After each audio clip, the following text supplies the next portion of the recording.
اعوذ باللہ من الشیطان الرجیم بسم اللہ الرحمن الرحیم رب اشرح لی صدری ویسر لی امری واحلل عقدۃ من لسانی یفقہوا قولی۔ آج ہم شروع کریں گے آپ کی مانو اللہ کی نہ مانو۔ یہ ڈاکٹر نگہت ہاشمی صاحبہ کی کتاب ہے۔ آج اس کا مطالعہ شروع کرتے ہیں انشاءاللہ، اور کوشش کریں گے کہ انشاءاللہ ہم دیکھیں کہ کس طرح ہم اپنی بات مانتے ہیں اللہ کی بات کو چھوڑ کر، اور کوشش کریں گے کہ کس طرح اللہ کی بات کو مانیں اور اپنی بات کو پس پش ڈالیں انشاءاللہ۔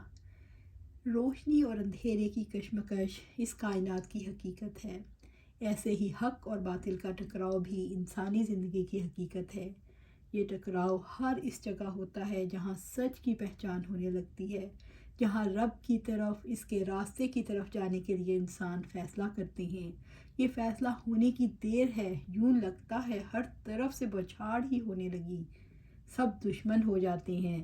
اس راستے سے روکنے کے لیے لگتا ہے سب نے ایکا کر لیا ہے، اور چونکہ فہم کامل نہیں ہوتا، لہٰذا اس راستے کا انتخاب کرنے والوں کے قدم ڈگمگانے لگتے ہیں۔ 24ویں پارے کے اس رکوع کی تفسیر میں محترمہ نگہت ہاشمی صاحبہ نے جس انداز میں وضاحت کی ہے، یوں لگتا ہے انسان حق و باطل کی کشمکش کے میدان میں ہے، اور اسے اللہ تعالیٰ کی طرف سے مسلسل رہنمائی مل رہی ہے کہ مقابلہ کیسے کرنا ہے۔ صبر، شکر، دعوت، دلیل، تمام ہتھیاروں کا استعمال اسے سکھایا جا رہا ہے، اور اسے مسلسل یہ احساس دلایا جا رہا ہے کہ وہ اس جنگ میں اکیلا نہیں ہے۔ رب العزت کی کریم اور شفیق ذات اس کی مدد کرنے کو موجود ہے۔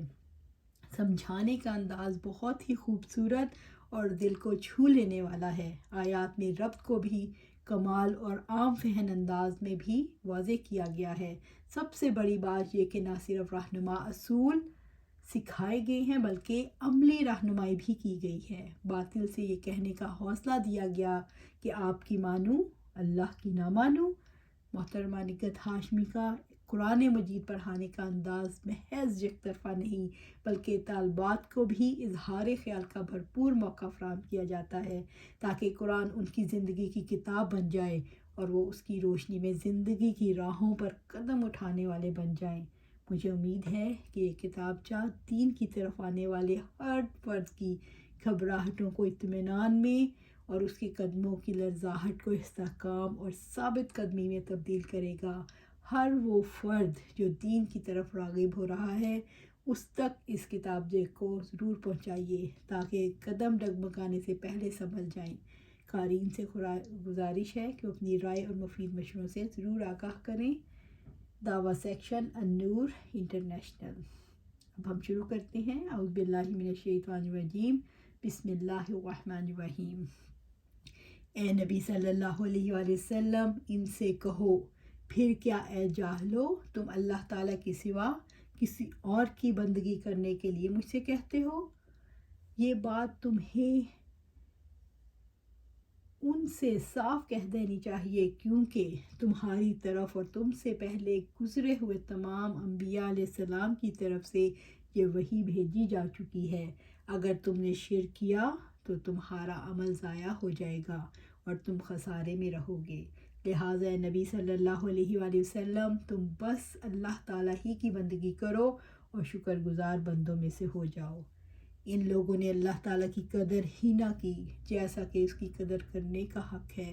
اس کی قدرت کاملہ کا حال تو یہ ہے کہ قیامت کے روز پوری زمین اس کی مٹھی میں ہوگی اور آسمان اس کی وسعت راست میں لپٹے ہوئے ہوں گے، اس کے دستے راست میں لپٹے ہوئے ہوں گے، یعنی آسمان ایسے اس کے ہاتھ میں لپٹے ہوئے ہوں گے اللہ سبحانہ تعالیٰ کے۔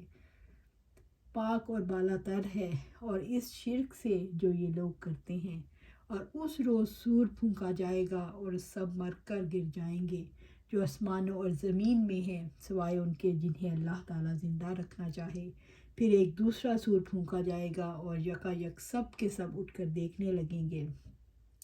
زمین میں اپنے رب کے نور سے چمک اٹھے گی، کتاب اعمال لا کر رکھ دی جائے گی، انبیاء علیہ السلام اور تمام گواہ حاضر کر دیے جائیں گے، لوگوں کے درمیان ٹھیک ٹھیک حق کے ساتھ فیصلہ کر دیا جائے گا، ان پر کوئی ظلم نہ ہوگا، اور ہر متنفس کو جو کچھ بھی اس نے عمل کیا تھا اس کا پورا پورا بدلہ دے دیا جائے گا۔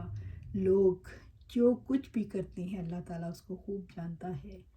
اس رکوع میں اللہ رب العزت فرماتے ہیں، کل کہہ دیجئے، آپ بتا دیں، باخبر انفارم کر دیں، افغیر اللہ، کیا پھر سوائے اللہ تعالیٰ کے، اللہ تعالیٰ کو چھوڑ کر، اللہ تعالیٰ کو ایک طرف کر کے، اللہ تعالیٰ کو ایک طرف یعنی کارنر کر کے، استغفر اللہ، تامرونی، آپ مجھے کہتے ہو، مجھے مشورہ دیتے ہو کہ میں اللہ تعالیٰ کو ایک طرف کر دوں، اللہ تعالیٰ کو چھوڑ دوں، آپ مجھے حکم دیتے ہو، آپ مجھ سے یہ چاہتے ہو، آپ مجھ سے ڈیمانڈ کرتے ہو، آپ کی مجھ سے یہ فرمائش ہے کہ میں اللہ تعالیٰ کو چھوڑ دوں، اللہ تعالیٰ کی نہ مانوں، آپ کی مان لوں، آبدو، میں عبادت کروں، میں غلامی کروں، میں بندگی کروں، ایہا الجاہلون، اے جاہلو، اے نادانو، اے کم فہمو، آپ کی مانوں، اللہ کی نہ مانوں، کل افغیر اللہ تامرونی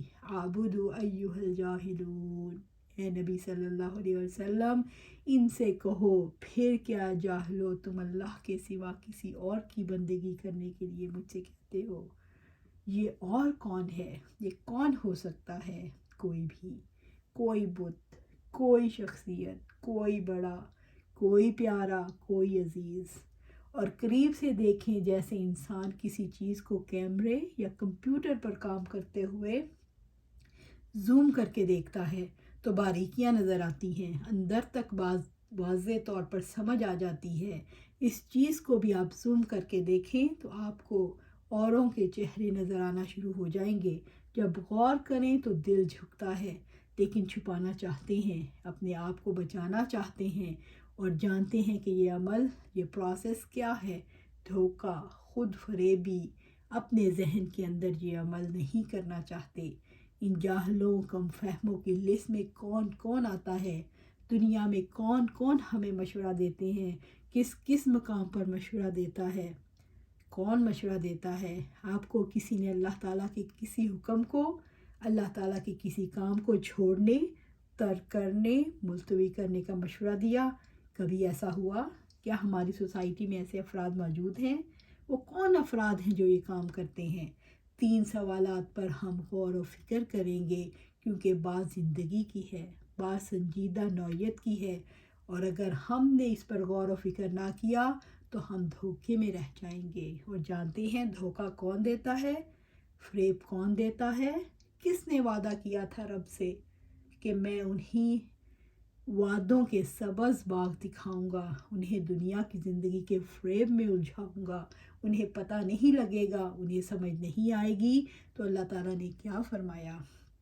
وَلَا يَغُرَّنَّكُمْ بِاللَّهِ الْغُرُورُ، سورۃ لقمان آیا 33۔ کہیں ایسا نہ ہو کہ وہ بڑا فریب دینے والا تمہیں فریب دے دے۔ یہ خود فریبی ہے، یہ دھوکے ہیں جن کو ہم اگنور کرتے ہیں کہ چلو ٹھیک ہے، ابھی تو یہ کام کر لیں، پھر دیکھیں گے۔ جانتے ہیں اس وجہ سے کیا چیز دل کے اندر آتی ہے؟ کھوٹ۔ اس کھوٹ کو دین کی زبان میں کیا کہتے ہیں؟ نفاق۔ جب وقت اللہ تعالیٰ کا کام، اس کے احکامات آپ کی پہلی ترجیح نہیں رہتے، بلکہ آپ اسے دوسری ترجیح پر لے جاتے ہیں، تو اس کا مطلب ہے آپ فریب میں آ گئے، یا کسی نے آپ کو فریب دے دیا۔ یہ فریب باہر سے بھی ہے اور اندر سے بھی۔ باہر سے شیطان ہے جو انسان کو مطمئن کرتا ہے، کوئی بات نہیں، اب اس موقع پر اور کیا ہو سکتا ہے، ابھی تو یہ مسئلہ حل ہو جائے، پھر بعد میں دیکھیں گے۔ جیسے حضرت یعقوب علیہ السلام کے بیٹوں سے ہم نے یہ کہا تھا، وَتَكُونُوا مِن بَعْدِهِ قَوْمًا صَالِحِينَ، یوسف علیہ السلام، سورۃ یوسف آیا 9۔ ابھی تو یہ کام کر لیتے ہیں، پھر نیک بن رہیں گے۔ یہ کام تو زندگی میں ہر وقت ہی جاری رہتا ہے، کبھی تھوڑی دیر ٹھہر جائیں، کبھی یہ کام تھوڑی دیر کا ہوتا ہے، کبھی زیادہ دیر کا، اور کبھی عمر بھر کا۔ ابھی تو یہ ناگزیر ہے، ابھی تو یہ مجبوری ہے، پھر دیکھیں گے، پھر نیک بن جائیں گے، پھر اچھے کام کر لیں گے۔ یہ خرابی ہے دین کو سمجھنے میں، جہالت ہے۔ ایک انسان دین کو اجزاء میں تقسیم کر لیتا ہے، ٹکڑے ٹکڑے، ایک ٹکڑا ادھر سے لے لیا، ایک ادھر سے، اور سمجھ رہے ہیں کہ ہم نے پورا دین اپنا لیا۔ اللہ تعالیٰ نے تو یہ فرمایا ہے ادخلوا فی السلم کافہ، سورۃ بقرہ، اسلام میں پورے کے پورے داخل ہو جاؤ۔ پورے داخل ہونے سے کیا مراد ہے؟ ذہن بھی پورا داخل ہو، دل بھی پورا داخل ہو، اور انسان کی زندگی بھی پوری داخل ہو۔ وہ کون سے 3 سوالات ہیں جن پر ہم نے غور کرنا ہے؟ انشاءاللہ کل دیکھیں گے۔ آج یہیں پر ختم کرتے ہیں اور دیکھتے ہیں کہ کس طرح ہم نے اپنے ذہن کو، دل کو اور پوری زندگی کو ہم نے داخل کرنا ہے، کس میں؟ دین میں، اسلام میں۔ کل ہم وہ دیکھیں گے کون سے سوالات ہیں جن پر ہم نے غور کرنا ہے۔ اللہ سبحانہ تعالیٰ سے دعا ہے کہ ہم نے دیکھنا ہے کہ میں کس کی مانتی ہوں، اپنی مانتی ہوں، دوسروں کی مانتی ہوں، یا اللہ کی مانتی ہوں۔ تو اللہ سبحانہ تعالیٰ سے دعا ہے کہ ہمیں سب کو اللہ کی ماننے والا بنا دے، ہم صرف اور صرف اللہ کی مانیں اور آپ صلی اللہ علیہ وسلم کی پیروی کریں، اتباع کریں، قرآن و سنت کو پکڑیں اور سیدھی راہ پر چلتے چلے جائیں۔ آمین یا رب العالمین۔